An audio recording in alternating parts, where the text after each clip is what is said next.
16h30, Cyrielle Sarah Cohen.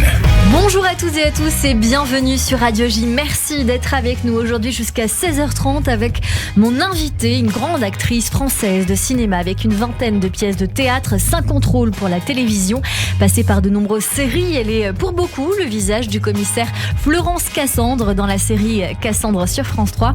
Et ce mercredi soir, Gwendoline Amon est à l'affiche de la fiction Maman ne me laisse pas m'endormir, réalisée par Sylvie Testu, diffusée sur France 2. Elle est aussi actuellement sur la scène du Théâtre Marigny dans Joyeuse Pâques, on va en parler, mais l'occasion bien sûr comme toujours de découvrir notre invité aujourd'hui en direct sur bien sûr nos plateformes streaming, radioj.fr et sur Radio J. 15h, 16h30, Cyrielle Sarah Cohen. Radio J. Bonjour Gwendoline Amon. Bonjour. Merci beaucoup d'être mon invitée aujourd'hui. Je tiens à dire que, je vous le disais en off, j'ai vu cette fiction Maman ne me laisse pas m'endormir que j'ai trouvée bouleversante, tendre, émouvante, avec un vrai sujet d'actualité, de société très fort, pas forcément connu de tous, et c'est aussi en ça, j'imagine que il y a eu la volonté de créer ce film, cette fiction prise par Sylvie Testu. Mm-hmm. On va en parler, bien sûr. Bien sûr, non, mais c'est beaucoup venu de Juliette Boudre, dont j'interprète le personnage, qui est une amie très intime et qui, à la suite du décès de son fils, a décidé d'écrire un livre pour raconter son histoire. Pour elle a eu besoin de crier parce qu'elle était dans une douleur intolérable, et elle a eu besoin aussi de prévenir et de faire de la prévention pour éviter à d'autres enfants et à certains et aux parents aussi de se rendre compte que c'était un fléau en fait, l'addiction aux médicaments. L'addiction aux médicaments, on va en parler longuement dans cette émission bien sûr, mais on va rétropédaler un petit peu parce qu'on va commencer par parler de vous avec le début, toujours le début, Gwendoline, vous êtes née le 27 août à Boulogne-Billancourt. Vous passez une partie de votre enfance au Sénégal avec vos parents avant d'arriver à Paris autour de l'âge de 8 ans, si je dis pas de bêtises. Quel genre de souvenirs d'abord vous gardez de ce pays ? Que des souvenirs extraordinaires. C'est vraiment la période, je dirais, de l'enfance à la fin de l'adolescence que j'ai préférée. D'abord, c'est une période où mes parents sont ensemble, et puis c'est une période d'insouciance, ensoleillée, c'est le cas de le dire. Pas que parce qu'on vivait sous le soleil, mais aussi parce que je n'ai pas de... C'est un pays qui nous a accueillis incroyablement. Je n'ai pas de mauvais souvenirs. Pourquoi vous êtes là-bas ? On est là-bas parce que mon père, qui est tout jeune et qui sort d'un DESS d'économie, s'est retrouvé par hasard catapulté au gouvernement. Il est conseiller économique d'Abdou Diouf, qui à l'époque est Premier ministre de Senghor. Et donc ma mère le suit. Mes parents nous ont eu très jeunes. Ma mère avait 18 ans, mon père 19, ma sœur et moi. Et donc ils partent au Sénégal, ils ont 22 et 23 ans à peu près, ou 23 et 24. Et mon père sort de son DESS. Et voilà. Et donc voilà, vous adoriez manger des mangues et du maïs, il semblerait, sur la plage. Oui, et des mâdes, et du jus de bissap, et plein de choses. On a été extrêmement choyés par les gens là-bas. Par ce pays. Oui. Vous y êtes retourné ? Ah oui, bien sûr. J'y retourne de temps en temps, et d'ailleurs c'est mon deuxième pays. C'est un pays de cœur très important, mais comme tous les pays dans lesquels on passe son enfance. C'est ça. Donc oui, c'est un pays, j'ai une grande empathie pour le Sénégal, et en particulier pour les Sénégalais et les Sénégalaises. Et donc c'est bercé de souvenirs. À 8 ans, alors un tournant, puisque vous l'avez évoqué brièvement, vos parents se séparent, vous rentrez en France avec votre mère et vous découvrez le théâtre, non pas grâce à votre grand-père, Jean Anouilh, mais grâce à votre grand-mère, sa femme, Nicole Anouilh. Racontez-nous.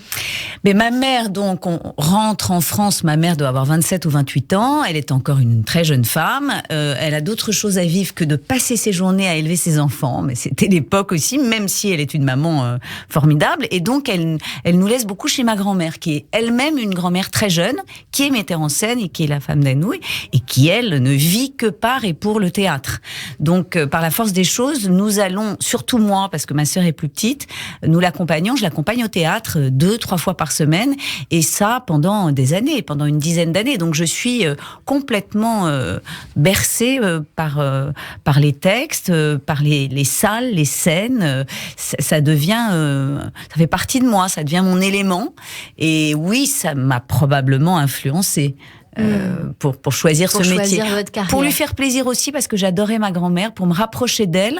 Peut-être aussi parce que j'étais pas une étudiante, une élève très très bonne, j'étais pas mauvaise non plus, mais comme on ne me poussait pas particulièrement et qu'il n'y avait pas un équilibre dans la famille, mon père n'était pas là, je dis pas que je faisais ce que je voulais, mais bon, j'étais pas très tenue, très cadrée, c'était une façon de me cadrer aussi, ça m'a beaucoup cadré le théâtre. Et puis, j'ai appris, c'est très intellectuel l'air de rien, donc j'ai appris mes classiques et mes contemporains, j'ai rattrapé le temps perdu à l'école sur les bancs des cours de théâtre. Donc votre grand-mère a une grande incidence, j'ai envie de dire, sur votre choix de carrière. Et alors justement, quel rapport vous aviez avec votre grand-père, Jean Anouilh ? Oh, on l'adorait, ma sœur et moi. Il habitait en Suisse à l'époque où on était petite, donc on allait le voir assez régulièrement en Suisse. Et lui, il venait pas mal à Paris. Il venait pour des événements. Il était séparé de ma grand-mère à la fin. Il venait pour des événements, il venait pour des mariages, il venait pour des rendez-vous. Et donc on le voyait régulièrement. C'était vraiment un type très très gentil. Mais vous savez, j'ai pas eu la chance ni le culot de parler de théâtre avec lui parce que dans la famille, on disait qu'il voulait pas qu'on devienne que les gens de la famille deviennent comédiens. Il avait sa fille aînée qui l'avait été, ça s'était pas très bien passé, et il disait c'est un métier où il faut passer son temps à séduire, je veux pas que vous soyez dans ces situations-là. Mais il adorait les acteurs. Et ma grand-mère m'a souvent dit, écoute, s'il t'avait vu jouer, il aurait été très heureux. Parce que... Vous avez dit sa fille aînée, ça veut dire que ce n'était pas votre tante forcément, ou enfin c'était ma demi-tante, c'est-à-dire qu'il a eu une compagne qui s'appelait Monel Valentin, qui a entre autres créé Antigone à l'atelier en 44, avec qui il a eu une fille, Catherine, et puis sa fille Catherine à 17 ans est tombée enceinte, et il avait rencontré ma grand-mère quelques années avant, je crois qu'elles avaient, ma grand-mère et Catherine, 7-8 ans de différence seulement.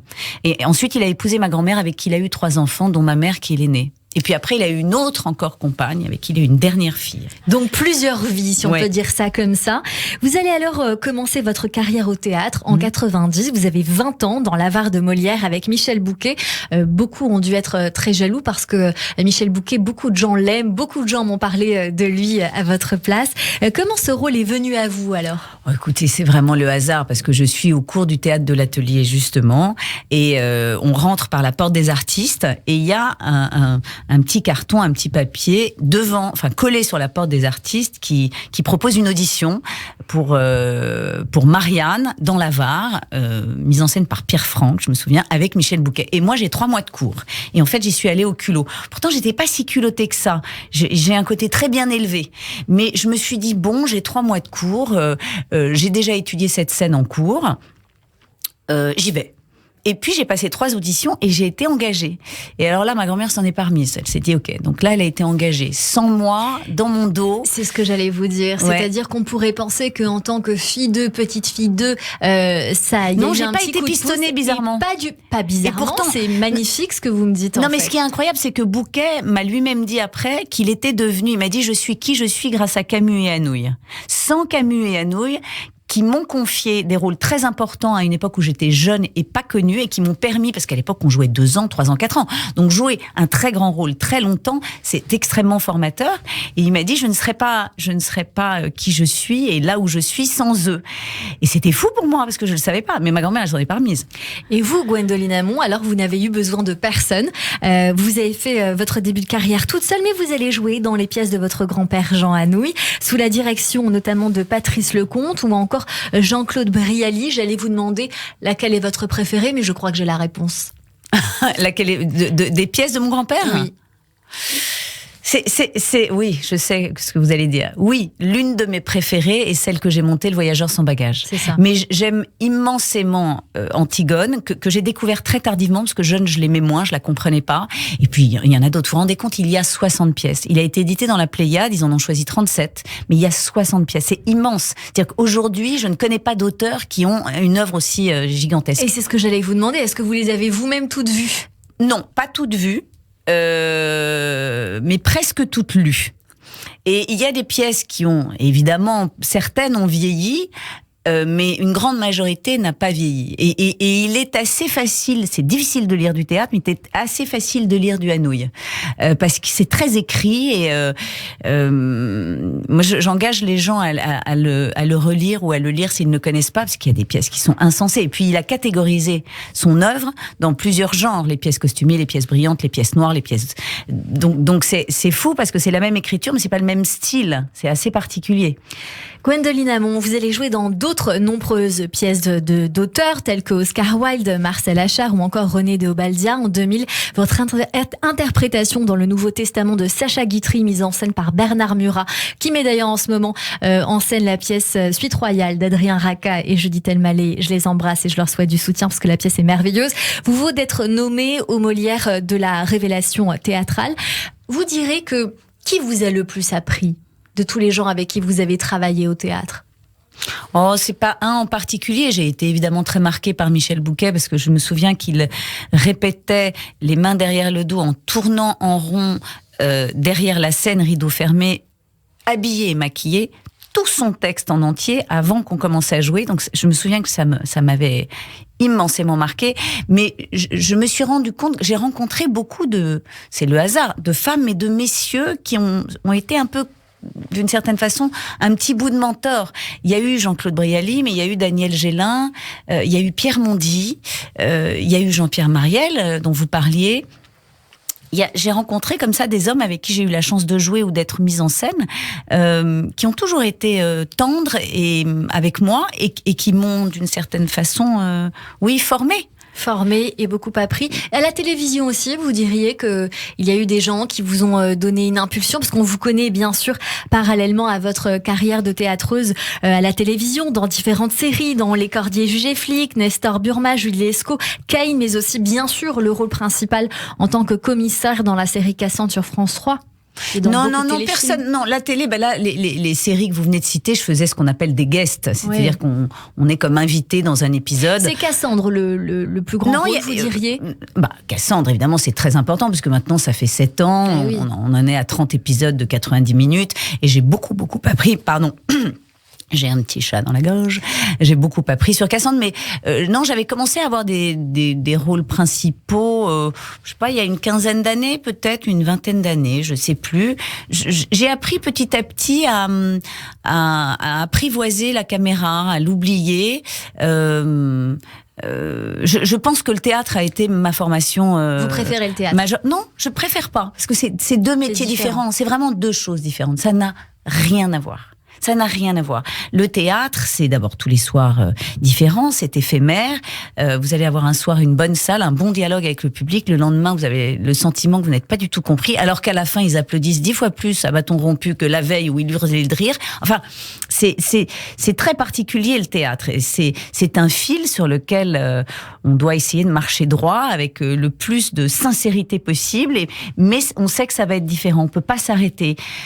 Et puis c'est l'art vivant, c'est l'art premier, le théâtre. Donc il y a quelque chose d'assez pur dans le théâtre. Pur, avec le sentiment d'avoir un remerciement entre guillemets immédiat. C'est-à-dire que les gens vous rendent ce que vous envoyez assez immédiatement. Oui, c'est un dialogue. Voilà, c'est un dialogue. Ce qui est différent encore, avec une peur au ventre beaucoup plus. Moi j'ai très très peur. Plus je vieillis, plus j'ai peur. J'ai toujours peur. J'ai peur tous les soirs. Vous avez plus le trac au début. Ah oui. Parce que vous aviez plus de culot au début. Parce que j'étais plus inconsciente, je pense. Mais là, maintenant, je me dis, qu'est-ce que tu fais là? Personne t'a forcé.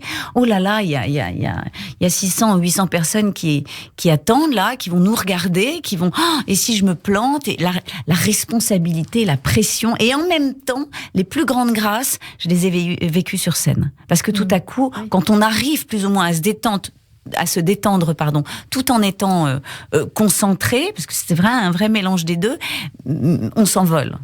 Gwendoline Amon, est-ce que vous êtes en quête de rôle? Est-ce qu'ils viennent tout seuls? Moi, j'ai pas l'impression que vous soyez dans cette quête, cette chasse. J'ai l'impression que c'est surtout l'opportunité qui vous plaît, que vous allez accepter. Peut-être que je me trompe totalement. Non, vous avez raison. Je sais pas trop ce que c'est, moi, de véritablement mener ou gérer une carrière.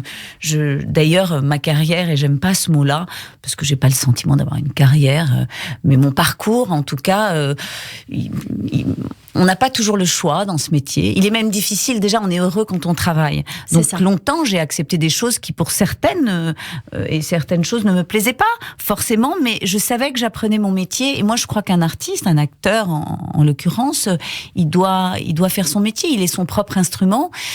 Plus on joue, mieux on joue. Plus on écrit, mieux on écrit. C'est la même chose.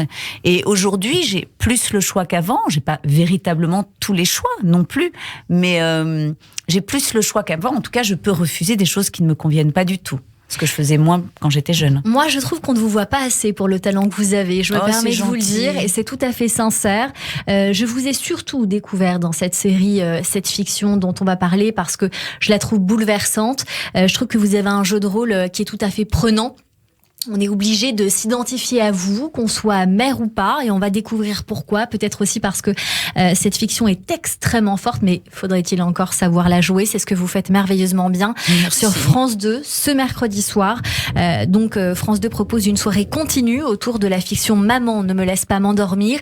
C'est, comme vous l'avez dit tout à l'heure, adapté du livre-récit de Juliette Boudre, réalisé par Sylvie Testu. C'est un récit particulièrement fort sur l'amour, le combat d'une mère pour son fils victime d'une addiction mortifère aux opiacés, aux anxiolytiques, joué par vous bien sûr, mais porté aussi par des comédiens aux interprétations impressionnantes. Nemo Schiffman, d'ailleurs, qui a reçu le prix de la meilleure interprétation masculine au Festival de la fiction TV de La Rochelle en 2022, et c'est amplement mérité. J'allais dire, il mériterait un César. Gérard Lanvin dans le rôle du papa, Michael Youn, votre nouveau mari, dans le rôle du beau-père, Sylvie Testu dans le rôle de votre sœur. Bande annonce. Avec ça va vous mettre bien. Allez, dites-le. À la vôtre, mes amis. Les médocs, vous êtes sérieux là, les mecs? Se shoot avec ça. Après, tu deviens accro comme avec n'importe quelle drogue, quoi. J'ai à peine 17 ans. Qu'est-ce qui vous a pris de donner des anxiolytiques à mon fils? Monsieur, je suis en Oui, je consultation. vous pose une question, madame. Des anxiolytiques, mais c'est super fort ces machins-là. Elle fait une crise de manque là, Et je fais quoi? C'est pour ça qu'il faut que tu retournes en cure, d'accord? Pour te battre encore et gagner. Sortir de ce trou de merde. Ce trou de merde, c'est le cas de le dire. Maman ne me laisse pas m'endormir, c'est l'enfer d'un paradis artificiel, on peut dire ça comme ça, Gwendoline Hamon. L'histoire dans vos yeux. Écoutez, comme je l'ai beaucoup répété là en promo, un adolescent, moi j'en ai encore un qui a 18 ans et demi, ou une adolescente, par essence, et c'est normal, ça ment. Ça ment parce que ça a besoin de s'émanciper, que ça a besoin de commencer à avoir l'impression qu'il a sa propre vie et qu'il n'est pas obligé de tout dire à ses parents. C'est influençable. Et par la force des choses, quand on devient addict, en plus, on ment aussi. On sait que tous les addicts aux drogues, à l'alcool, mentent. Donc là, on est face à un jeune homme pour qui tout allait bien, dans une famille normale, plutôt privilégiée. Un jeune homme qui est très aimé, et qui va être influencé, comme plein de gamins le sont, et dans la réalité, je vous raconte la vraie histoire, parce qu'on peut pas tout dire dans le film en 1h30, à fumer 2-3 pétards, et puis à bu ce que boivent les gosses, ça s'appelle de la ligne, c'est un mélange de codéine. Exactement. Que grâce à une maman qui a perdu sa fille, maintenant la codéine, c'est plus en vente libre. Bon, et puis il a des crises d'angoisse, qu'on appelle des attaques de panique, il a des insomnies, il en parle à sa mère, mais il ne lui dit pas « j'ai fumé 2-3 pétards ». Alors, ça n'est pas le pétard en lui-même qui tue, mais le pétard, avec une dose de THC trop forte, peut déclencher chez certaines personnes des crises d'angoisse, et en l'occurrence, c'est ce qui est arrivé à Joseph. Et sa maman va l'emmener voir un médecin parce qu'elle est inquiète que son môme de 14-15 ans fasse des insomnies et soit angoissé. Le médecin va poser des questions, il n'est pas responsable de tout non plus, je voudrais pas incriminer tous les médecins parce qu'il voit quelqu'un pendant une demi-heure, 1 heure, mais voilà, il a un jeune homme qui fait des crises d'angoisse et il va prescrire des anxiolytiques, des benzodiazépines. Donc vous savez, c'est à ne pas confondre avec les antidépresseurs. Ça n'a rien à voir, les gens confondent beaucoup. Un antidépresseur, c'est autre chose, c'est un recapteur de la sérotonine qui est un neurotransmetteur qu'on fabrique. C'est pas du tout, c'est pas addictif du tout. Mais un anxiolytique, le Xanax, le Lixantia, je sais qu'on n'a pas le droit de le dire, mais le Lexomil, etc., c'est donc une molécule, les benzodiazépines, qui est très addictive. Et sur un cerveau d'adolescent, ça l'est déjà sur nous les adultes, si on ne les prend pas à des moments avec un protocole précis, c'est très addictif. Et le gamin, comme le médecin n'a pas dit à sa maman, c'est vous qui gardez la plaquette et c'est vous qui gérez, le gamin, il a senti qu'il planait, que c'était super agréable, il a commencé à engober de plus en plus, jusqu'à ce qu'il soit très addict. Et puis après, il y a une polyaddiction qui s'installe. C'est-à-dire qu'aujourd'hui, vous pouvez trouver, en 12 minutes, vous trouvez n'importe quelle drogue dans le monde. Vous vous rendez compte ? En 12 minutes. C'est un flic qui nous a raconté ça. Donc, dans une fête foraine, n'importe où, vous achetez des cachetons maintenant d'opiacés, ou de dérivés d'opiacés, de benzodiazépines, et vous avez le cœur qui bat, puis après le cœur qui descend, et puis vous faites des délires.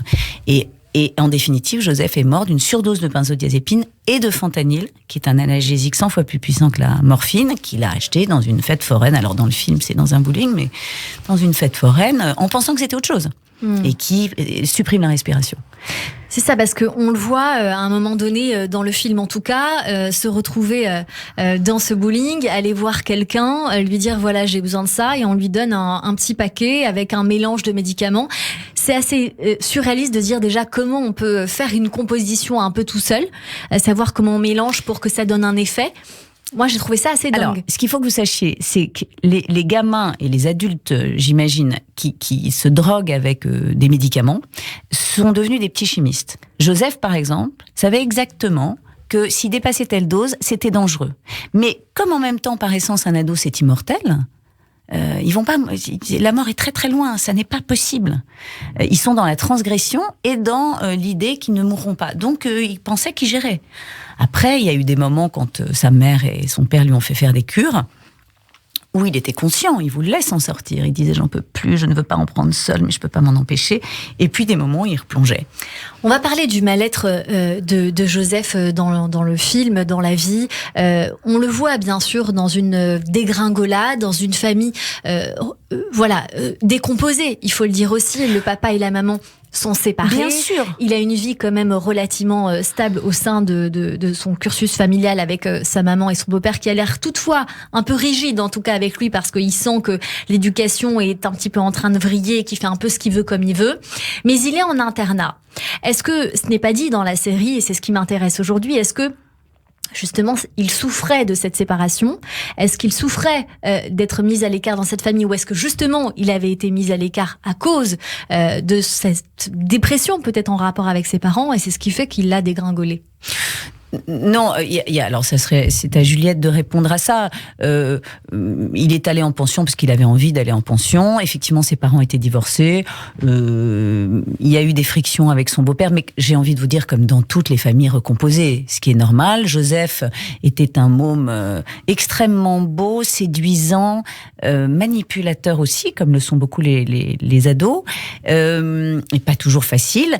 Et ils ont convenu avec sa maman, son père, c'était bien qu'il aille en pension. Il avait un petit frère qui avait 3-4 ans, que sa mère avait eu avec son beau-père. Et il y avait Max, qui est un môme absolument génial, qui lui a eu beaucoup de problèmes, on ne le raconte pas dans le film, mais médicaux, parce qu'il est né avec des problèmes à la naissance. Donc, il a vu son frère Max, toute sa vie, aller toutes les semaines faire de l'orthophonie, de la rééducation, etc. Et peut-être c'est un ensemble de choses. Joseph était l'enfant qui allait bien, qui n'avait pas de problème. Et puis finalement, il a voulu peut-être mettre le projecteur sur lui. Peut-être, c'est un ensemble de choses, mais la réalité, c'est qu'on n'est pas égaux, on le sait. Il y a des gens qui vont fumer toute leur vie, qui ne sont jamais malades, et puis quelqu'un qui va fumer 3 ans, qui aura un cancer. Donc là, voilà, le THC a déclenché chez lui des angoisses. Est-ce que c'est aussi la séparation? Est-ce que c'est... Il y a 1000 raisons.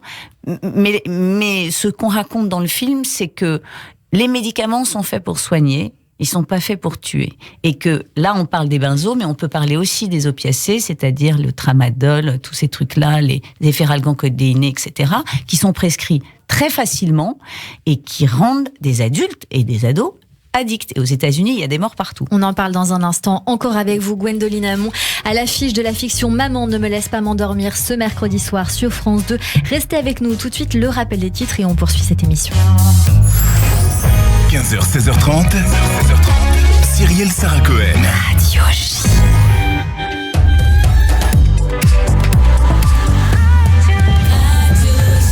15h30 passé d'1 minute sur Radio J. Bonjour et bienvenue si vous venez de nous rejoindre. Tout de suite, le rappel des titres avec Alexandra Sénégou.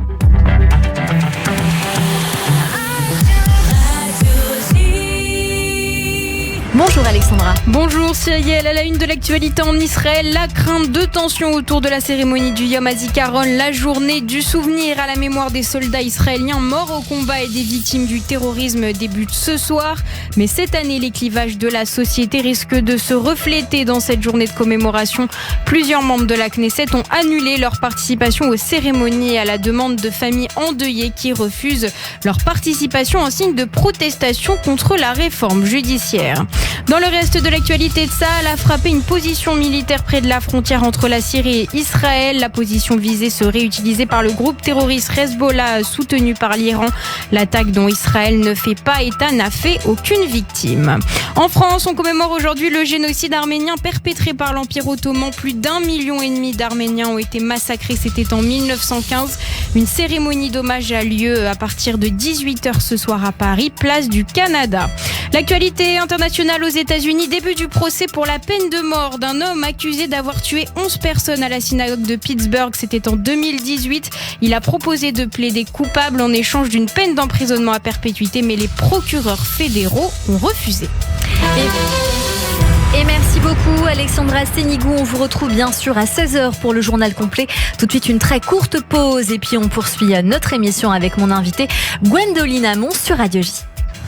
Radio J. Radio J, le 6-9, Ilana Ferradian. Bonjour Evital. Bonjour, Boker Tov, Shalom Ilana. On vous retrouve tous les matins à 6h47. Et oui, Ken, avec Mila, le mot du jour, Mila Beyom. Un cours d'hébreu à l'Ulpan Écuge, info sur écuge.fr. Radio J. Radio J. Radio J. Radio J. Radio J. 15h, 16h30. Cyrielle Sarah Cohen. De retour sur l'antenne de Radio J. Merci beaucoup d'être avec nous, bien évidemment, pour cette émission avec mon invité Gwendoline Amon à l'affiche de la fiction Maman ne me laisse pas m'endormir. C'est ce mercredi soir sur France 2. L'occasion de revenir encore sur ce film, évidemment. J'imagine que, vous le disiez tout à l'heure, vous avez rencontré Juliette Boudre. Est-ce que c'était qui est bien sûr l'auteur de ce livre qui a été adapté à la télévision? Vous étiez amie avec elle avant d'accepter ce rôle ou vous êtes devenue avec elle en ayant accepté? Ah mais pas du tout, c'est mon amie depuis qu'on a 18 ans. C'est une de mes meilleures amies, j'étais son témoin de mariage dernièrement. On est nés le même jour d'abord, et on s'est rencontrés grâce à une autre amie commune, Sarah Poniatowski, quand on avait 18 ans. Je vois très et bien. on ne s'est pas quittés avec sa sœur Sophie Boudre aussi, on est une bande.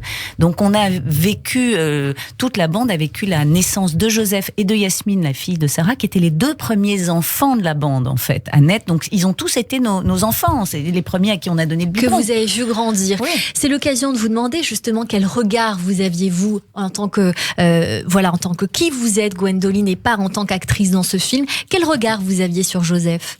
Oh mais je l'adorais, Joseph. Je vous dis, c'est le premier qui est né avec Yasmine, donc c'était un gamin. Il adorait être avec les adultes. D'abord, il était très beau physiquement, il était drôle, il était mature. Enfin, la preuve que non, pas tant que ça, mais il semblait mature parce qu'il aimait avoir des conversations avec les grands. Il était fou de sa mère. Après, je me souviens quand ça a commencé à vriller, on est toutes allées les unes après les autres lui parler. Juliette m'avait demandé de l'appeler quand il était en pension, quand il faisait des crises d'angoisse, parce que moi j'avais fait des attaques de panique pour d'autres raisons. Et je me souviens que je l'appelais quand il était en Angleterre. Jamais on a imaginé qu'il était possible qu'il décède un jour. On s'est dit, bon, ça va être compliqué, bon, d'accord, elle va lui faire une cure, mais c'était pas possible. C'est pour ça que le film est très important, parce que, en fait, ça va très vite. On ne maîtrise pas, on ne voit pas, on n'imagine pas qu'on ne va pas sauver son enfant. Ça s'est passé en combien de temps? Au moment où il a commencé à devenir addictif et au moment où, on peut dire la fin? Oui, je crois qu'on peut le dire. Oui, au moment où il est parti. Écoutez, il est parti, il avait 18 ans et Juliette et son ex-mari s'en sont rendus compte 2-3 ans avant. Oui, donc ça a été comme un processus mais il avait dû commencer, mais il le cachait. Et vous savez, voilà, les enfants, on sait pas trop ce qu'ils font. T'es fatigué, ouais, mais je sais pas parce que j'ai pas beaucoup dormi. On sait pas trop, il le cachait. Elle l'a découvert grâce à Yasmine. qui est représentée dans le film, mais qui est la fille de Sarah d'ailleurs, qui a vu des Snapchats qu'elle a enregistrés où elle voyait Joseph bizarre. Elle les a montrés à sa mère et sa mère a décidé de les montrer à Juliette. Sinon, elle aurait peut-être pas vu encore. Elle voyait qu'il allait pas bien, mais elle pensait qu'il avait des angoisses. Elle ne savait pas que c'était dû à l'addiction. Est-ce que vous pensez qu'on doit avoir peur pour nos enfants, Gwendoline Amon ? Il faut faire attention parce qu'on ne peut pas vivre dans la peur. C'est pas possible. Sinon, on en crève de vivre dans la peur. Il faut juste avoir l'œil aiguisé. Il faut essayer de leur expliquer. Moi, je crois qu'il faut essayer de garder un dialogue, une communication avec ses enfants. Alors, chacun fait comme il veut et comme il peut, avec ses coutumes, avec... Moi, mon fils, je lui ai dit, faut avouer à moitié pardonner. Je ne veux pas de mensonges. Voilà. Je ne me fâcherai pas, mais je ne veux pas que tu me mentes. Et donc, j'arrive à garder un dialogue avec lui. Et puis, la mort de Joseph l'a vacciné. A vacciné d'ailleurs tous les enfants de la bande. Hein. Clairement. Et le film, il est très regardable pour les ados. C'est un film incroyable. Sincèrement, je l'ai trouvé très fort, très très émouvant bien sûr, mais surtout on s'identifie et on se dit aussi, ok, on voit que c'est grave, on voit ce genre de choses, on n'a pas envie d'y toucher, en tout cas quand on est un jeune, et on le voit ne serait-ce qu'avec ce jeu, la ligne dont vous parliez, bien sûr, qui a été un jeu dont on a parlé ces derniers temps dans cette émission notamment.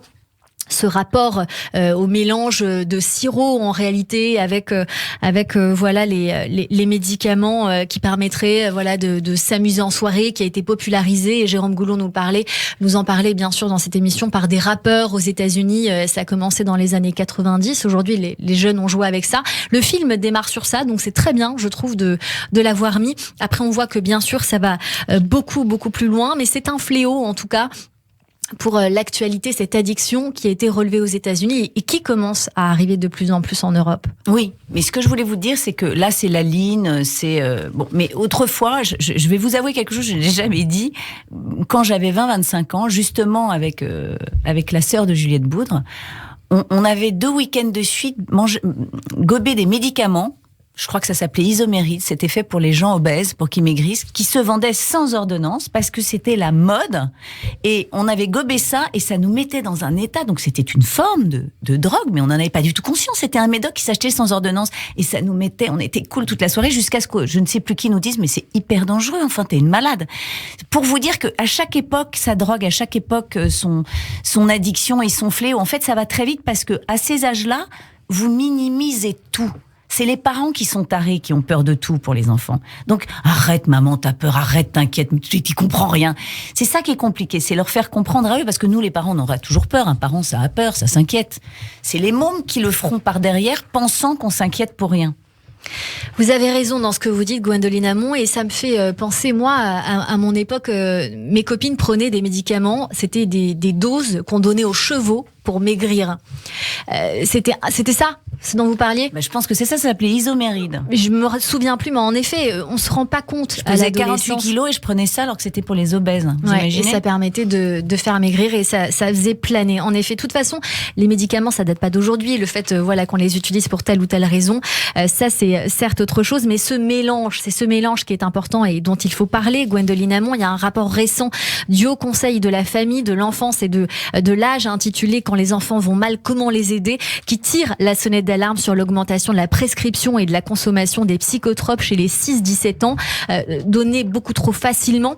Et dans cette fiction, vous donnez des chiffres qui font trembler, qui indiquent qu'on a vraiment raison de s'inquiéter et d'alarmer. Le film, finit sur ça. Et les chiffres qu'on entend à la fin sont faux aujourd'hui, parce que quand on les a donnés, on n'avait pas les bons, c'est 3 fois plus. La réalité aujourd'hui, c'est 3 fois plus que les chiffres qui sont donnés dans le film. C'est une catastrophe, parce que chez les jeunes et puis chez les adultes, parce qu'encore une fois, moi j'ai une de mes amies dont le fils, on lui a enlevé ses dents de sagesse l'année dernière, il est reparti avec 4 boîtes de tramadol. Parce qu'on lui a enlevé ses dents de sagesse. Ça n'est pas normal. Et vous avez l'épaule démise ou vous avez un accident de scout, vous repartez aussi avec des morphiniques. Non, mais surtout que le tramadol, vous en parlez, c'est extrêmement controversé. Il y a qu'à regarder dans la presse, on dit que c'est un médicament très très dangereux. Donc en effet, moi j'en ai pris une fois, j'ai fait un malaise, j'ai failli aller aux pompiers. Donc c'est dire que en effet, il faut faire très attention avec ce qu'on donne et ces doses-là, notamment la codéine aussi, qui est très très forte. Mais bien sûr, qu'on vous donne pour les dents. Mais le truc, c'est qu'apparemment, c'est la Food Drug Administration, qui avait autorisé, c'était un médicament qui s'appelait l'Oxycontin, qui est très addictif aussi, pour les gens qui avaient des cancers qui étaient en phase terminale, pour pouvoir gérer la douleur, qui avait autorisé la mise sur le marché. Et puis, dans les années 60 ou 70, j'ai plus la date exacte, ils ont ouvert les médicaments antidouleurs pour les gens qui avaient des lombalgies.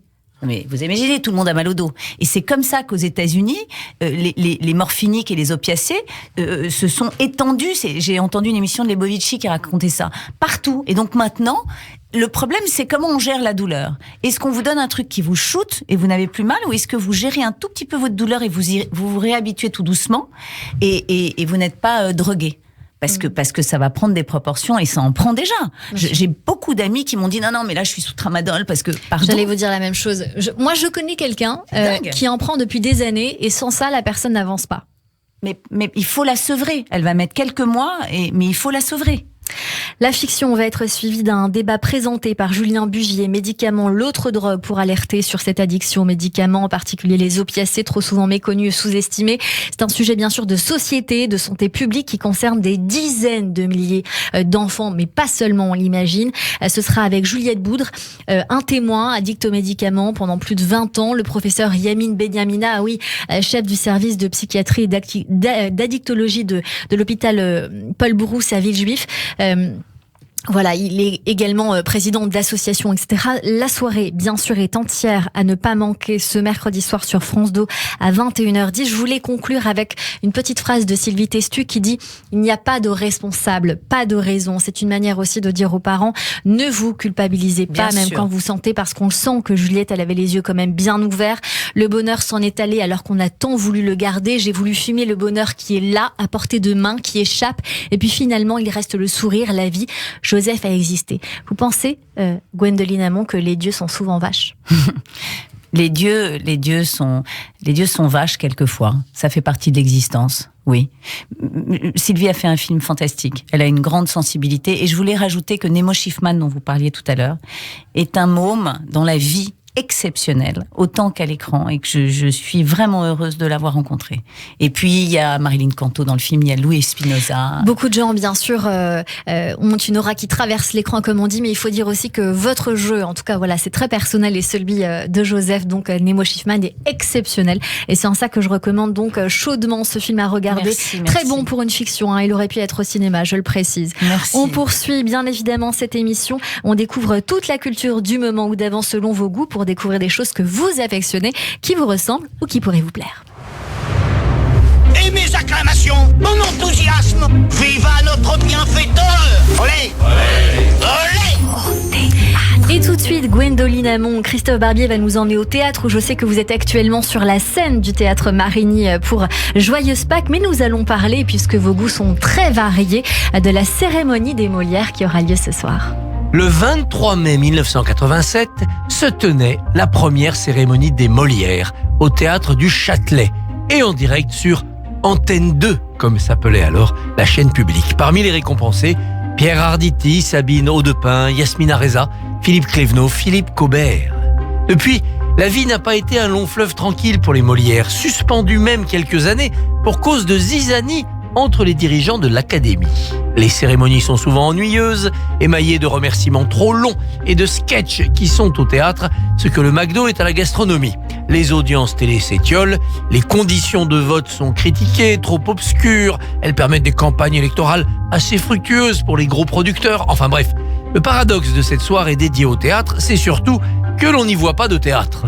Sans oublier l'inévitable interpellation du ou de la ministre de la Culture par des intermittents toujours en colère qui ont oublié l'année blanche financée à fonds perdus par l'État, donc par les contribuables lors du confinement. Bon, malgré tous ces défauts, les Molières permettent quand même de relancer chaque année le succès de certaines pièces et de découvrir de nouveaux talents. Alors, en sera-t-il autant pour 2023 ? Allez, je vous rédige mon palmarès idéal composé à partir, bien entendu, des nominations qui seront débattues ce soir par le jury et qui feront l'objet du dévoilement télévisé.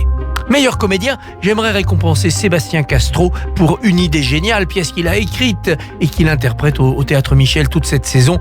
C'est vraiment très drôle, cette histoire d'un sosie qui a lui-même un jumeau, etc. Tout cela interprété par Sébastien Castro. Meilleure comédienne, bien entendu, Isabelle Carré pour La Campagne. Isabelle Carré a déjà été récompensée, mais elle domine tellement la scène française. Avec peut-être à ses côtés, en meilleure révélation féminine, Léa Lopez. Dans La Reine des Neiges, pas celle de Walt Disney, celle de Christian Andersen, jouée par la Comédie Française. Léa Lopez vient d'ailleurs d'être engagée comme pensionnaire. Meilleure pièce, Les Poupées persanes d'Aïda Asgharzadeh. Et meilleur auteur, Mélodie Mouret, pour Big Mover, son succès actuel, mais surtout pour ses autres textes, notamment Les Crapauds Fous, qu'il l'avait fait découvrir par les Français. Eh bien, nous verrons, Cyrielle, ce soir tard, si mes vœux sont exaucés. Et nous aurons l'occasion, j'espère, d'en discuter ensemble, bien sûr, Christophe Barbier. Vous allez regarder Gwendoline Amon, vous serez peut-être sur scène. Non, je ne joue pas le lundi soir. C'est là, vrai que c'est la mon relâche jour en off. général. Donc je vais probablement regarder, oui, bien sûr. Un petit mot quand même sur... je sais que vous jouez dans Joyeuse Pâques, j'ai pas eu l'opportunité de venir vous voir, je vais me rattraper, c'est promis, mais un petit mot pour nos auditeurs.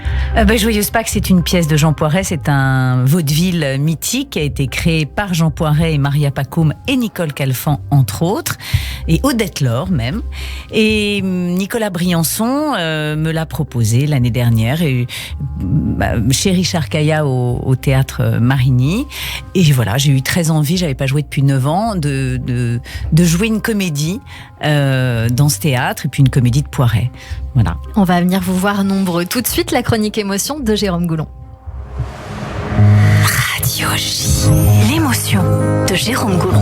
Bonjour Jérôme. Bonjour Cyrielle, bonjour Gwendoline. Bonjour. Dans cette rubrique, on va parler d'artistes ou d'œuvres que vous aimez ou qui vous ont marqué. Alors puisque nous sommes dans la rubrique émotion, on va commencer en musique avec un petit clin d'œil et une chanson qui est une sorte de Madeleine de Proust pour vous, si je ne me trompe pas. A priori, votre grand-mère avait l'habitude de vous la chanter quand vous étiez petite.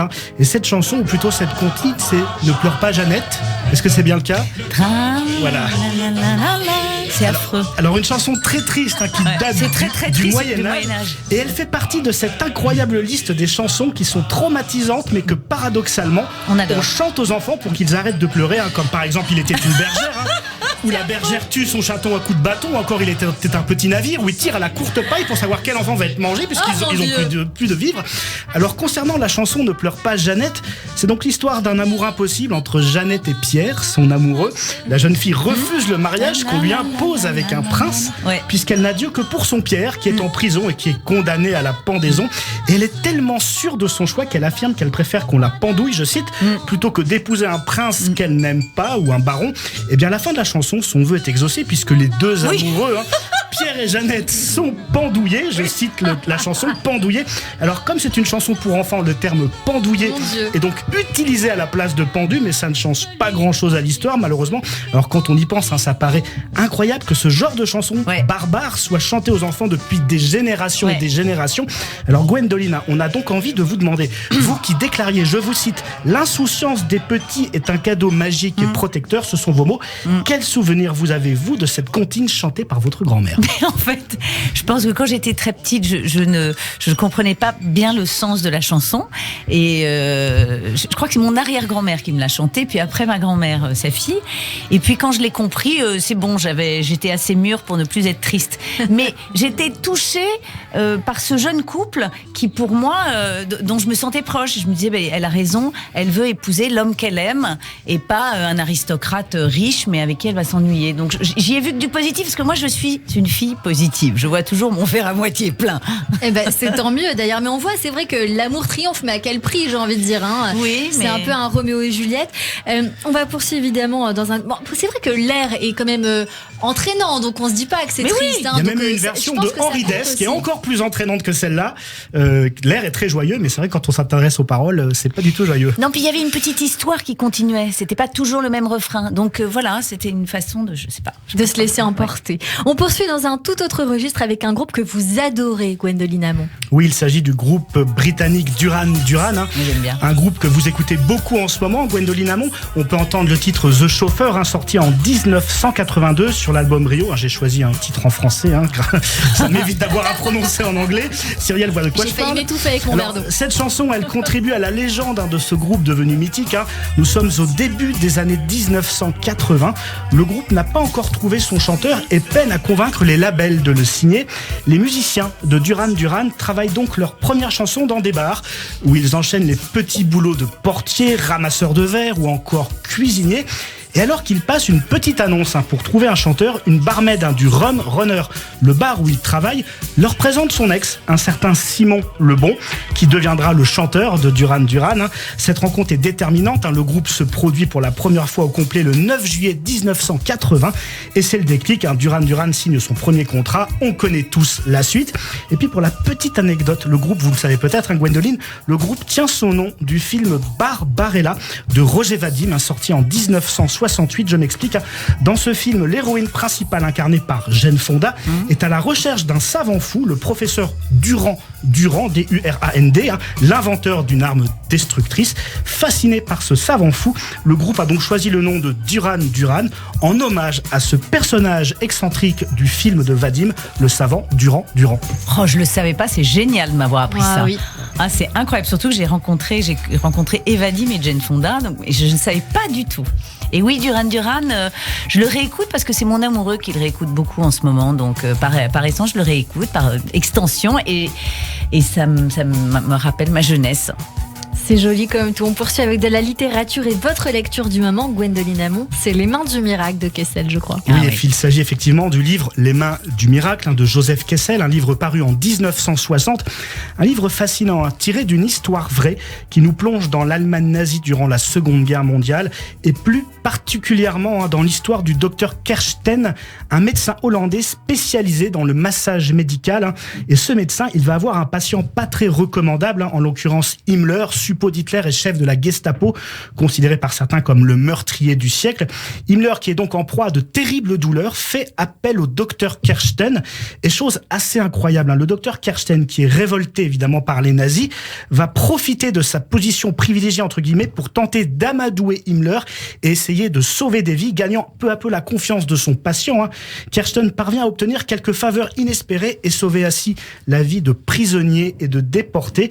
Grâce à son courage, des dizaines, voire peut-être des dizaines de milliers de vies sont donc épargnés, puisque le docteur Kersten empêche la déportation massive d'une partie du peuple hollandais. Bref, une histoire pas forcément très connue, mais qui mérite qu'on s'y intéresse. Si vous voulez la découvrir, suivez donc, chers auditeurs, l'exemple de Gwendoline Amon en lisant Les Mains du Miracle de Joseph Kessel. Il faudrait l'adapter en film. Je sais pas si ça a été fait ou pas, mais Kessel, ce genre c'est un immense auteur. On lui doit Belle de jour, on lui doit évidemment Le Lion. Il y a beaucoup de films qui ont été adaptés de ses romans. C'est un très très grand romancier et historien même aussi et aventurier.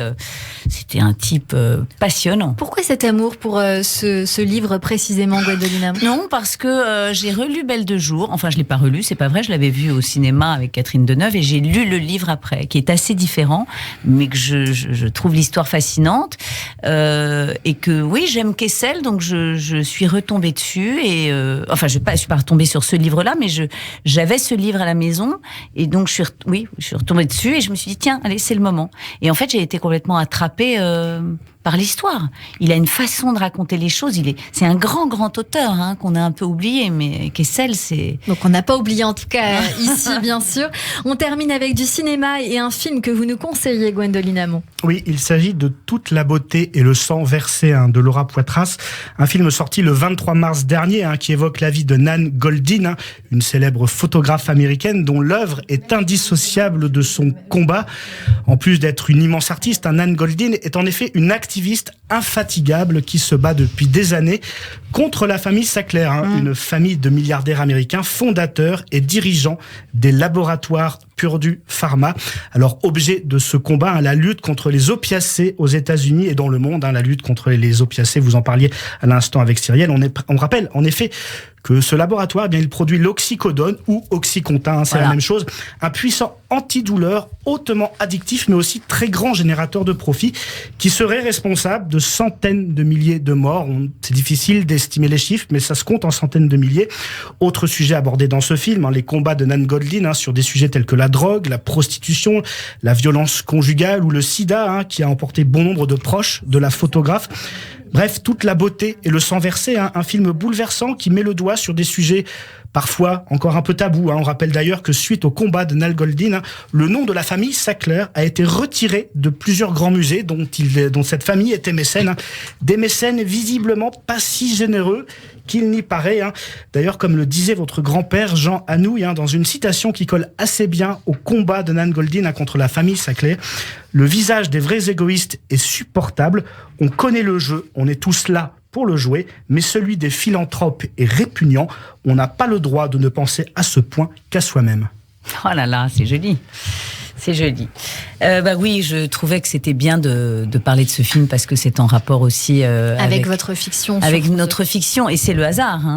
Mais Nan Goldin, oui, est une grande photographe, et je vous parlais de l'Oxycontin tout à l'heure. Elle dénonce ce drame aux États-Unis depuis que la Food and Drug Administration a ouvert les portes pour mettre sur le marché ce médicament. Et en fait, tout est parti de son expérience personnelle, puisqu'on lui a prescrit de l'oxycodone, et elle s'est rendue compte qu'elle devenait très rapidement addict à cette substance, et c'est en fait suite à sa propre expérience, donc elle a un petit peu commencé à se renseigner et à mener un combat justement contre les addictions qui font un vrai carnage. C'est un grand film. Un grand film à découvrir, donc ce film Toute la beauté et le sang versé de Laura Poitras, sorti le 23 mars dernier. On poursuit cette émission avec un petit peu de musique pour terminer cette partie, et puis après on revient avec Annabelle Nakache sur Radio J pour le coup de fourchette.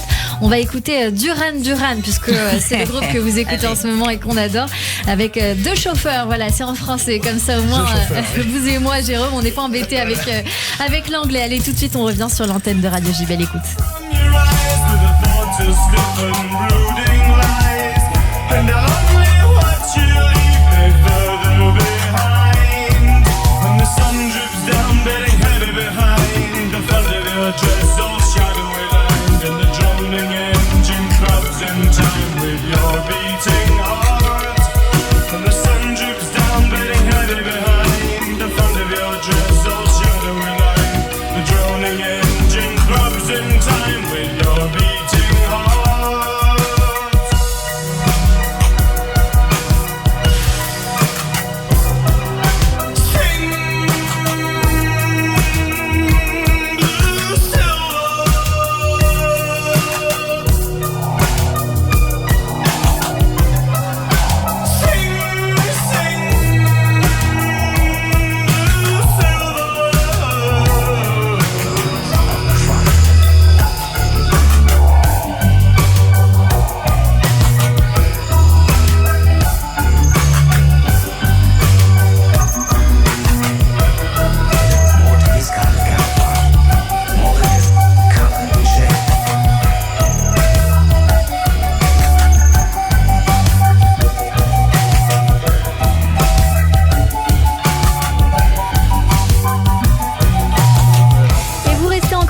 Sur l'antenne de Radio J, dans un instant, notre séquence tac au tac, les questions de nos auditeurs, bien sûr, notre coup de cœur du jour, le coup de fourchette et notre experte Sandy Boulanger pour le portrait de notre invité. Tout de suite, une très très courte pause et puis le journal de l'info. Restez sur Radio J. Radio J. 15h, 16h30, Cyrielle Sarah Cohen.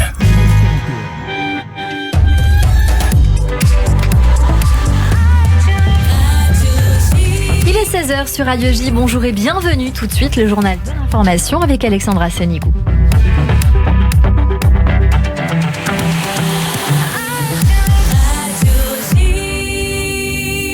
Bonjour Alexandra. Bonjour Cyril, à la une de l'actualité en Israël, un nouvel attentat à la voiture bélier a fait 3 blessés, dont un grièvement au cœur de Jérusalem. L'attaque s'est produite cet après-midi au marché Mahan Yehuda.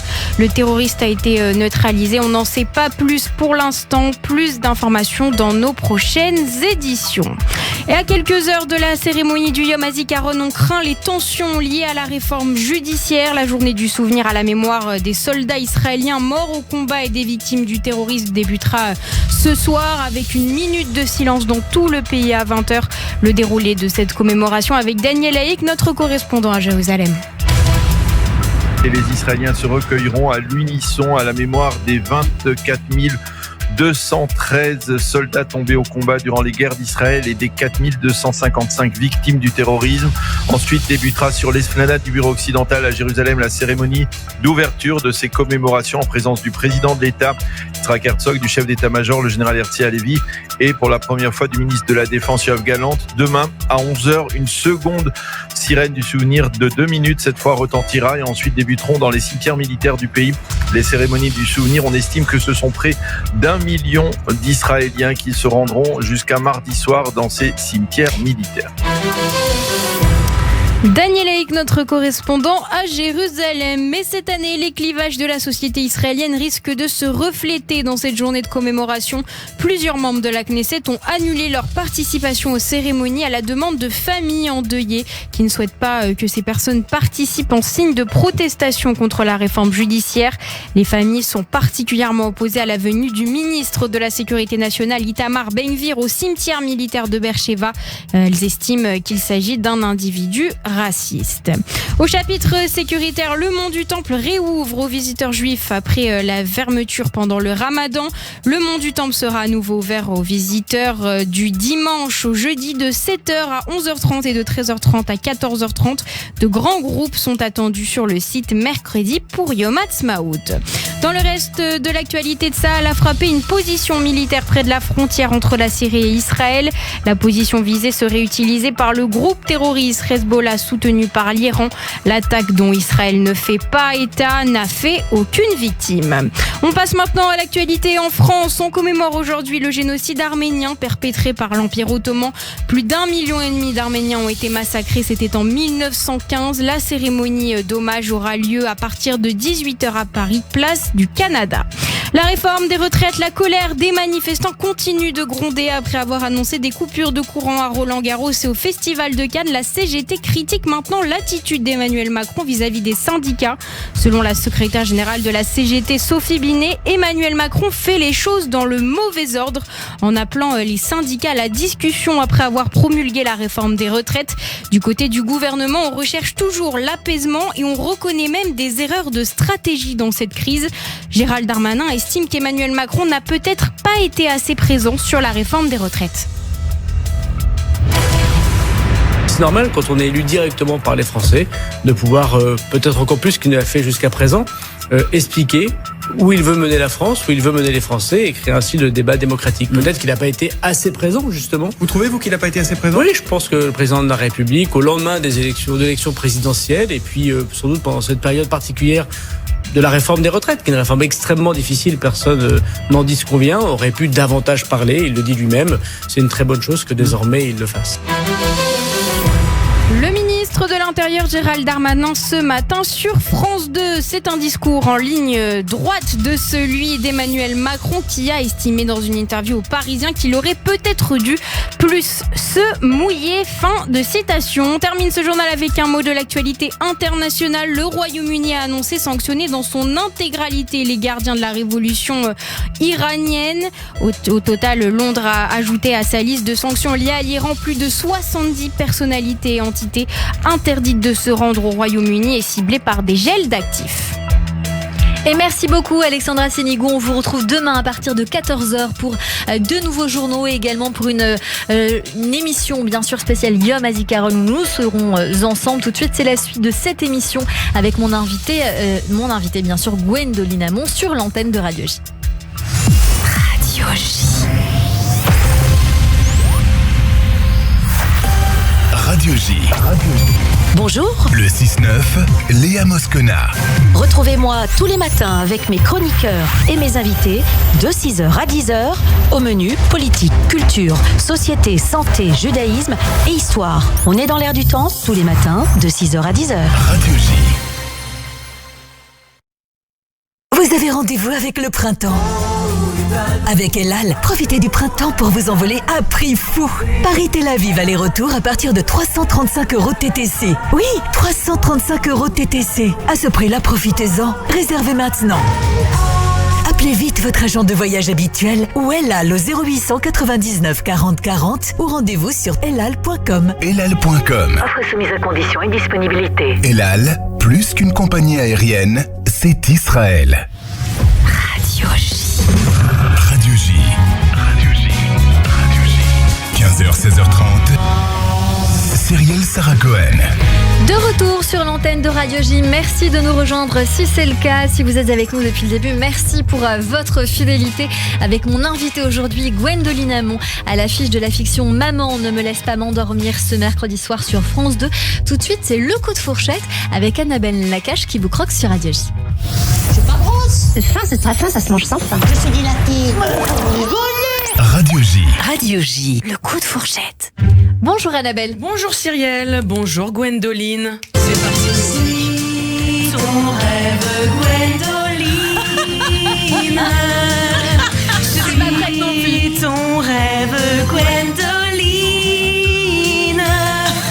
Car un jour tu le sais bien, tu retrouveras ta vérité en chemin. Ah voilà. Bah écoutez, vu le sujet assez grave et chargé que vous êtes venu défendre Oui, bah vous avez raison, il faut j'avais rire un envie peu. de commencer en légèreté Vous avez avec raison. ce générique de dessin animé donc que je regardais moi-même quand j'étais enfant, Gwendoline. Je sais pas si vous Bah, connaissez. vous êtes plus jeune que moi, parce que moi je l'ai pas vu. En tout cas, pour vous la présenter, c'est un personnage de petite fille très généreuse, courageuse, spontanée, qui me fait beaucoup penser à vous. C'est Bah, pour vous ça que je avez me suis raison, permise. c'est tout à fait moi. Voilà, exactement. Mais plus sérieusement, chère Gwendoline, pour voir si on parle le même langage, quand on reçoit comédienne et comédien, je me mets en mode #balance ton Alexandre. Ok. Alors c'est parti. Ah, Gwendoline Hamon, permettez en amont que je dresse trait pour trait votre illustre portrait. Actrice caméléon, femme engagée, dit-on, de Anouilh à Molière, de Cassandre à Kramer, de mère téméraire à brillante commissaire, âme d'enfant solaire et grande gueule volontaire, impliquée d'une main de fer, un ennemi, le cancer. Elle a de quoi rendre fière votre brillante carrière. Waouh. Du coup, mon coup de Vachement bien. fourchette n'en sera pas qu'un, mais plutôt 3 coups, comme ceux qu'on tape avant de rentrer sur scène, avant que le rideau ne s'ouvre au théâtre. Premier coup de théâtre, bien évidemment, logique, hein, puisque vous avez ça dans le sang, littéralement. Je veux dire, vu le patrimoine génétique que vous avez sur vous, en termes de talent, on a fait pire, il me semble. Ça, je sais pas, mais- Voilà, bah si, quand même, un Non, mais grand-père, le grand-père, oui. auteur mondialement connu, qui n'était autre donc que Jean Anouilh, comme vous nous l'avez dit, et comme tout le monde le sait, qui n'a pas eu un jour, au cours de sa scolarité, à faire un commentaire composé sur Antigone. Hein. Moi, personnellement, je me suis viandé, j'ai eu 9 sur 20. Non. Voilà, bah si. Mais maintenant que j'y pense, Antigone, c'est un peu le précurseur de Game of Thrones. Hein. Vous savez, des frères qui s'entretuent pour un royaume, une femme rebelle qui brave l'autorité en place. Il l'aurait mis sur Netflix, à l'époque, j'aurais eu 18, hein, je pense. Mais bien sûr. Exactement. Ensuite, votre grand-mère était une célèbre metteuse en scène. Bah, les chiens font pas des chats, comme vous dites. C'est aussi une remarque qu'on dit chez moi. Et puisque vous excellez maintenant en plateau et sur scène, et que même votre fils, maintenant, est en train de prendre la relève. C'est vrai. Eh bien, vous savez quoi? Chez moi aussi, figurez-vous que c'est pareil. Nous sommes humoristes de génération en génération. Sauf que les autres dans ma famille, ils savent pas qu'ils sont comiques. Bref, j'imagine que vous avez eu beaucoup à faire avec ce que j'appelle la question qui tue. Vous allez me suivre. Vous savez, la question qui tue posée par les gros lourdins quand on manque de délicatesse. Alors, ça fait quoi d'être la petite fille de Jean Anouilh? On a dû vous la poser 15 000 fois, celle-là. De 258, et puis à l'époque où j'étais mariée avec un acteur, et alors, t'es la femme de machin. Ah, voilà, bah c'est ça, la question qui tue, la pression sociale. Bah, vous inquiétez pas, moi Vous aussi. avez de la chance, Annabelle, je l'ai pas faite. Ah bah oui. Je suis rassurée. Non, mais je suis rassurée. Mais j'en doutais pas, vu votre Non, mais vous savez, sensibilité. aujourd'hui, il n'y a Cyrielle. plus beaucoup de gens qui savent qui est Anouilh. Hein. Ah bah quand même, un peu de culture, guegnable. Ouais, mais... Donc en tout cas, moi, ma question qu'on me pose souvent, c'est alors, ça fait quoi de toujours pas passer à la télé? Et ben ce à quoi je peux vous répondre aujourd'hui, les gars, avec beaucoup de fierté, en exclusivité nationale. Je peux vous le dire, ça y est, je vais enfin passer à la télé. Donc j'espère- ouais, je serai dimanche soir à 20h50 sur mon endroit Culture cité Box. M6, non sur M6, C'est quoi sur Voilà, M6? d'enquête exclusive sur les vols de portables à l'arraché. La victime, c'est moi. Voilà.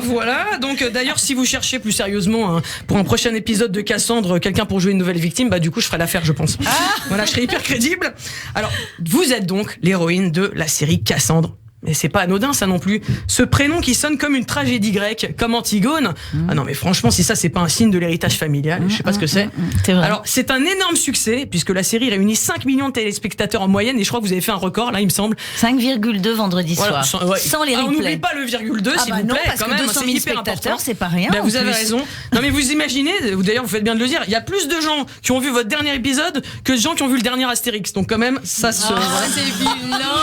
Ça va, j'ai vu les deux. Moi je fais partie de ceux qui ont vu les deux.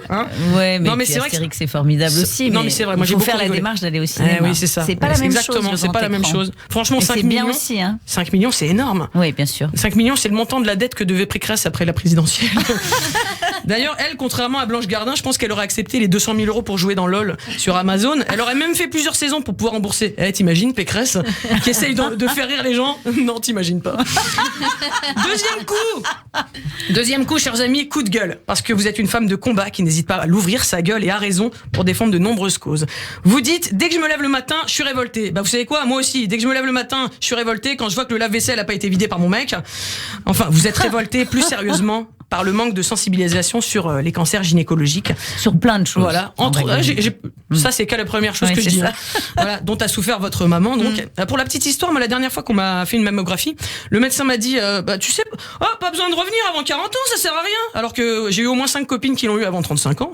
Et c'est comme si au moment où il y avait eu le Covid, on nous avait dit, pas besoin de mettre des masques, ça sert à rien. C'est ce qu'ils ont fait. Alors, vous dénoncez aussi, donc je passe aux autres sujets que vous dénoncez, la pression qu'on met sur les femmes et leur image.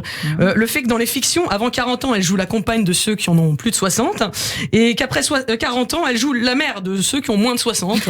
C'est assez logique, oui, bien sûr. Alors, vous balancez aussi sur les gens qui deviennent des commentateurs spécialisés de l'information alors qu'ils n'y connaissent rien sur rien. Je pense notamment à un certain Monsieur Gims, qui a fait l'actualité ces derniers jours, en chantant « Bella, j'aurais voulu être historien, mettre la fibre chez les Égyptiens ». Ah oui, c'est vrai qu'il y en a pas mal qui parlent sans connaître. Alors, plus sérieusement, je reviens à votre sujet. Dans le film Maman ne me laisse pas m'endormir, en jouant le rôle de votre amie Juliette Boudre, qui a perdu son fils d'une overdose de médicaments, eh bien, vous vous engagez encore pour sensibiliser au manque d'informations sur les risques des effets secondaires, donc des anxiolytiques. Moi-même, j'ai été témoin des risques que peuvent causer des antidouleurs puissants, comme la codéine, par exemple, pris juste suite à une opération sur ordonnance, même pas en surdosage, et j'ai failli assister à Maman ne t'endors pas. Donc, et c'est la vérité. Et donc, c'est vous dire que le chantier est très grand. Troisième coup, du coup, coup de cœur en musique pour rendre hommage à Juliette et à son fils Joseph, dont vous raconterez l'histoire, donc ce mercredi 26 avril sur France 2 en musique du coup.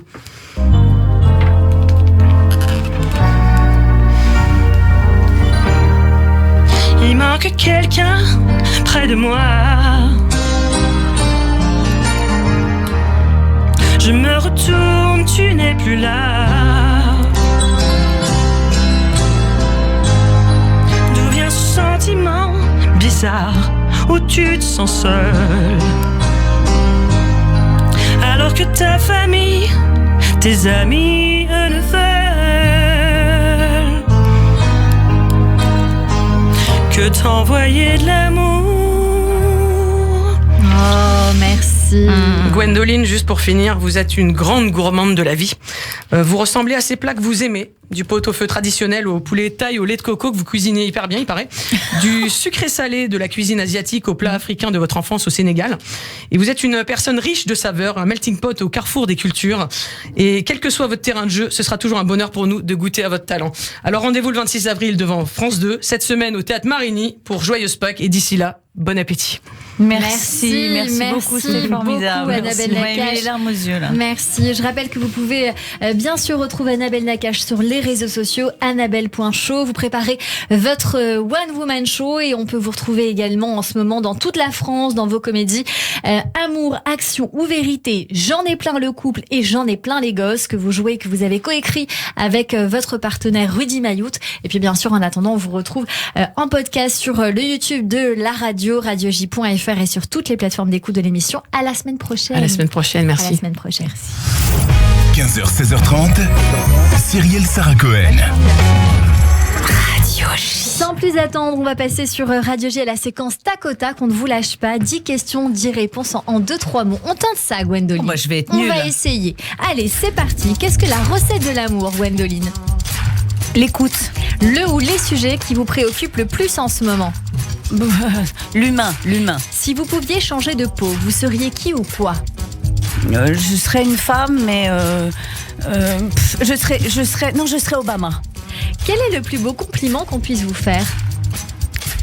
Que je suis gentille. Qu'est-ce que vous avez fait de plus fou pour quelqu'un ou pour vous-même? Je ne sais plus, là. J'ai fait des milliards de choses folles. Qu'est-ce que j'ai fait de plus fou pour quelqu'un ou pour moi-même? Je ne sais pas. On va réfléchir. La plus belle qualité humaine pour vous, qu'est-ce que c'est? C'est la générosité, bien évidemment. Vos 3 grands plaisirs du moment ou dans la vie? Dormir. C'est pas mal aussi. Faire des câlins aux gens que j'aime et les leur dire. Et donner, je crois, vraiment sans faire... sans vouloir envoyer des compliments. Je crois que c'est le plus beau des cadeaux qu'on puisse se faire à soi aussi. Votre surnom, Gwendoline Amon? Oula, j'en ai plein. Il y en a plein. Gwendouille, Didine, Gwendo, bien sûr, c'est... Gwendy, Gwendal. Il y en a pas mal. Votre philosophie de vie? Les autres. Le paradis, c'est les autres. Votre prochain rêve à accomplir? Mon prochain rêve à accomplir, dépasser mes peurs. Quelle peur? Toutes celles qui me restent. Le dernier mot ou la dernière phrase que vous aimeriez prononcer? Avant de mourir, vous voulez dire? J'ai fait le maximum. Je me sens sage, j'ai fait le maximum. Vous avez fait le maximum. On n'a pas fait le maximum, nous, sur Radio J. On poursuit cette émission et on va se faire plaisir avec de la musique dans un instant. Radio J. 15h, 16h30, Cyrielle Sarah Cohen. Et on découvre un coup de cœur en direct. Who parle de corps, nouveau single Sunburns issu de leur album Broken Glass. Il sort ce vendredi 28 avril et on est dans un univers magnifique. Soul s'appelait, je crois, Benjamin Arnault derrière la régie. Il y a Philippe Sinclair, univers soul, jazz et groove.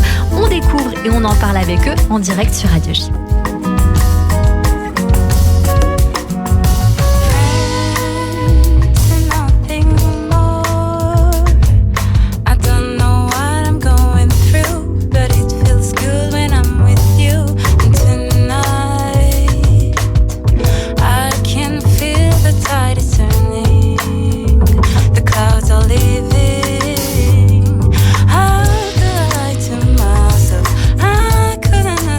All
Et vous êtes en train d'écouter le groupe Wow Par de Car avec Sunburns, qui est donc le dernier single issu de l'album Broken Glass. Bonjour Laura et Thomas. Bonjour.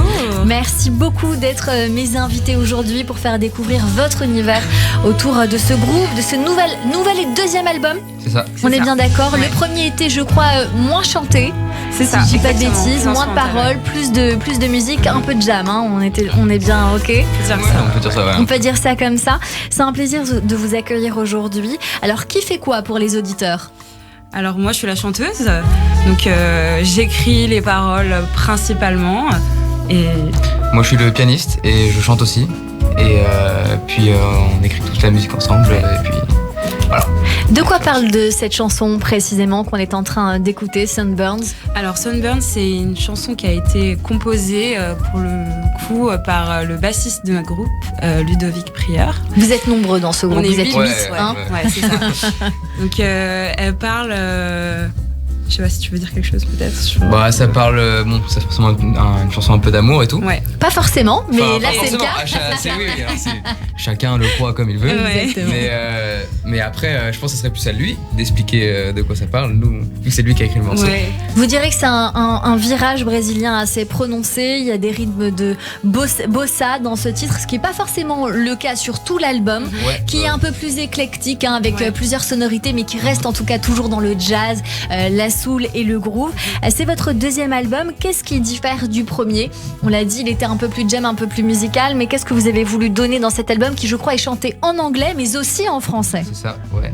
Je pense que le truc, c'est quand on a commencé déjà le premier album, c'était plutôt... on a fait toutes les choses plutôt rapidement. On l'a fait en 6 mois, parce que le premier album, c'était la deadline qu'on avait. Qui s'appelle Mad Weather Good Friends. C'est ça, ouais, c'est ça. Et le deuxième album, on avait un peu plus de temps et on avait plus aussi envie d'avoir Laura qui prend plus la place dans le groupe, quoi. Et qui vraiment d'écrire vraiment des chansons plus que des morceaux où il y aurait des thèmes improvisés, tout ça. Là, on est en train d'écouter une autre chanson. On va l'écouter, c'est Amande, que j'aime beaucoup. Dans cet album, on entend bien votre voix. Laura, vous me faites penser à Julia Sina. Enchantée Julia, vous connaissez ? Julia Sina, ça me dit rien. Alors, je vous ferai écouter, qui est une chanteuse, pas forcément très connue, mais qui a été choriste pour de nombreux artistes et qui a une voix très groovy comme vous, qui vous enveloppe. C'est un plaisir de vous découvrir, ce deuxième album qu'on peut, j'imagine, retrouver le 28, donc vendredi en streaming. Où est-ce qu'on peut l'entendre ? On peut l'entendre sur Spotify, Apple Music, YouTube Music, etc. Et dans un peu plus d'un mois, il y aura les versions digitales, donc en CD et en vinyle. Depuis combien de temps vous connaissez ? Depuis combien de temps ce groupe existe ? Alors ça va faire bientôt 3 ans que le groupe existe maintenant. Et on se connaît principalement de Paris. Vous êtes tous parisiens dans le groupe ? On n'est pas tous parisiens. Il y a un seul parisien pour le coup dans le groupe, mais sinon c'est un peu de partout. Nous on est bretons. Ouais, on vient de Bretagne. Salut. Ah, ça fait plaisir à Gwendoline. C'est un plaisir de vous découvrir. On va venir vous voir bien sûr. Il y a une date à retenir à Paris. C'est le 26 mai pour votre release party au studio de l'Ermitage. Il y aura d'autres dates avant, notamment à la Cité universitaire à Paris et la Fondation Biermans-L'Apôtre. Ce sera le 13 mai, mais en tout cas pour les gens qui nous écoutent, c'est au studio de l'Ermitage. Qu'est-ce qu'on peut vous souhaiter pour la suite? Est-ce que vous chantez dans des endroits où on peut venir vous voir au quotidien? Moi, je vais beaucoup à l'Orphée, par exemple, à Paris, où beaucoup d'artistes se représentent. Mais est-ce que on peut vous croiser dans Paris, dans des endroits éventuellement? Nous, en tant que groupe, on peut jouer dans les petites salles. On a joué dans les Péniches des Pods, donc des salles comme ça. Par exemple, je donne un exemple. Mais après, nous, personnellement aussi, on joue un peu partout avec d'autres projets, aussi pour des jams. Par exemple, le lundi au Fitzroy, ça c'est cool. Où ça? Au Fitzroy, à Bastille. Ah, je connais pas. Fitzroy, ouais. S'il y a des musiciens qui sont intéressés, je sais pas s'ils écoutent. Évidemment. Il y a des jams et nous on est souvent là-bas, on s'amuse bien et c'est vraiment fun. Je connaissais pas. Donc à Bastille, le Fitzroy. Le Fitzroy, ouais. Fitzroy, très bien. Et ben, un petit coucou, ouais, c'est bien dit. Merci beaucoup d'avoir été avec nous sur l'antenne de Radio J. Je rappelle Woo Park de Car. C'est dur pour moi l'anglais, hein, donc je suis ravie. Franchement, ce nom de groupe est très dur pour tout le monde, même pour nous. WPTC, ça peut être pas mal aussi. C'est plus facile en tout cas pour les réseaux sociaux. Merci beaucoup d'avoir été notre coup de cœur sur l'antenne de Radio J. Si vous voulez nous envoyer vos amis aussi qui composent, n'hésitez pas à faire découvrir votre musique pour les auditeurs, votre univers, votre projet. N'hésitez pas en nous écrivant sur le site de Radio J ou même sur notre Instagram. Tout de suite, le portrait de notre invité. Radio J. 15h, 16h30, Cyrielle Sarah Cohen. Et oui, un portrait qui va devoir être court sur l'antenne de Radio J. Et comme toujours, à la fin de cette émission, Gwendoline Amon, on a pour habitude de débriefer tout ce qu'on s'est dit, ou du moins quelques petites choses que l'on s'est dit. Et c'est avec Sandy Boulanger. On va faire court aujourd'hui, Sandy, mais je sais que ça va être intense. Bonjour Sandy. Bonjour Cyrielle. Bonjour Gwendoline. Bonjour. Alors oui, on va faire court de juste quelques traits de votre portrait que j'ai entendu aujourd'hui et que vous nous avez partagé. Alors il y avait quelque chose qui me semblait être intéressant. Quand vous êtes revenu en France, où vous dites avoir été élevé par ces femmes, hein, dans un cadre de femmes, où donc vous n'avez pas eu de cadre paternel trop, mais c'est le théâtre qui a fait ce cadre. Donc on sent à travers les lectures de Jung, par exemple, que cette fonction paternelle a été faite par le théâtre. Donc c'est vraiment quelque chose de très structurant aussi pour vous et de ressourçant. Et chez Jung, cette fonction paternelle, c'est l'ouverture vers le monde. C'est l'autorisation à vivre. Alors vous voyez aujourd'hui, Gwendoline, on a senti surtout que vous étiez pudique. Vous n'avez pas beaucoup parlé de vous. Je parle de votre intimité, de vos doutes existentiels, de vos joies et de ces montagnes émotionnelles qui nous labourent toutes et tous. Bien sûr, on a pu sentir que vous avez progressivement pris conscience de la préciosité de la vie quand vous parlez de ce trac qui est majoré parce que vous êtes un peu moins naïve, mais surtout beaucoup plus consciente. Alors j'ai envie de vous dire que vous avez acquis en fait cette conscience du goût du sel de la vie. Un goût qui est acquis pour vous et qu'il nous reste, nous, auditeurs, à imaginer dans qui vous êtes profondément. Alors, bien sûr, je me dis que votre activité professionnelle, elle dévoile beaucoup de vos facettes personnelles dans votre douceur, votre acceptation, votre rébellion et vos engagements. Alors, on a juste envie de vous dire, au plaisir de vous rencontrer encore et encore dans un peu plus de votre sensibilité à travers tout ce que vous pouvez nous partager. Parce que vous êtes quelqu'un de touchante, d'intrigante et aussi d'inspirante. Alors merci. Oh, mais que c'est gentil, ça me touche beaucoup. Je suis très embarrassée. Merci beaucoup. On a encore un petit peu de temps si vous voulez rajouter quelque chose, Sandy. Mais ce que je voudrais dire, c'est que c'est vraiment pas pour vous flatter, mais en ayant vu le film Maman, ne me laisse pas m'endormir, qui sera diffusé sur France 2 mercredi soir, je pense qu'on a la sensation d'être proche de vous connaître. Et je pense qu'il y a beaucoup de vous dans ce film. Et en tout cas, la personne que je rencontre aujourd'hui, j'ai l'impression de l'avoir vu dans ce film-là. Donc finalement, pourtant je suis dans la vie vous êtes dans plus une autre extravertie que le personnage que j'interprète de mon amie Juliette. J'ai essayé, grâce à Sylvie Testu aussi, de me rapprocher de sa pudeur à elle, de sa dignité, de la façon dont elle a vécu ce drame. Moi, je pense que je suis pudique. Vous avez raison, même si je suis très extravertie. Oui, c'est une extravertie pudique. Exactement.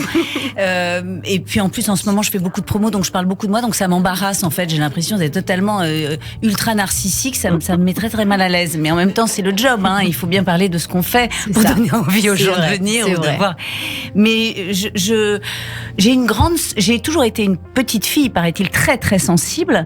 Et en grandissant, je maîtrise, comme vous le disiez, mieux les choses parce que j'ai plus d'expérience. Mais je reste ultra sensible et je le revendique en fait. C'est pas un défaut d'être sensible. Et c'est vrai que beaucoup de choses me font du mal. J'ai l'impression que quand j'allume la télé ou la radio, c'est le film d'horreur constant et tout m'émeut. Les drames de chacun m'émeuvent, mais je ne peux pas sauver le monde, comme me l'a dit un jour un psy. Et je ne suis pas Dieu, comme il me l'a dit en seconde phrase. Mais c'est vrai que j'ai cette envie que tout le monde soit heureux et que tout le monde s'aime. Et c'est un peu utopique et immature. Mais Dieu, ça revient, parce que c'est aussi dans le titre d'un de vos livres. Alors Dieu, pourquoi les dieux ? Parce que je vais décevoir peut-être des gens, mais je ne crois pas au dogme. En revanche, je vois la divinité, le divin pour moi est partout, dans la synchronicité, le sacré, dans le hasard qui n'est pas un hasard. Et mais il ça, est là pour moi. C'est en ça qu'on aurait pu beaucoup développer aussi. C'est très intime. Ouais. Et en même temps, mais les dogmes, ça m'ennuie. Mais vous vous voyez Voilà, ce qu'on se c'est un partage, et c'est vrai que je vais finir là-dessus, c'est que une fois qu'on a accès à quelque chose d'intime chez vous, c'est un vrai cadeau et un paradis. Donc merci non, mais de finir attendez, je vais là-dessus. repartir. Merci beaucoup Sandy Merci, Boulanger, votre que l'on retrouve tous les lundis sur l'antenne de Radio J. C'est la fin de cette émission Gwendoline Amon. Je rappelle que vous êtes à l'affiche de la fiction Maman ne me laisse pas m'endormir ce mercredi soir sur France 2 et actuellement sur la scène du Théâtre Marigny dans Joyeuse Pâques. Merci pour cet échange. Merci au coup de cœur Whoopar de Car à retrouver. Merci pour la réalisation audio et vidéo Philippe Sinclair et Clément. On se retrouve demain dès 15h pour une émission spéciale Yom HaZikaron que je vous présenterai en direct et vous aurez bien sûr la parole. À demain et belle journée à tous sur Radio J.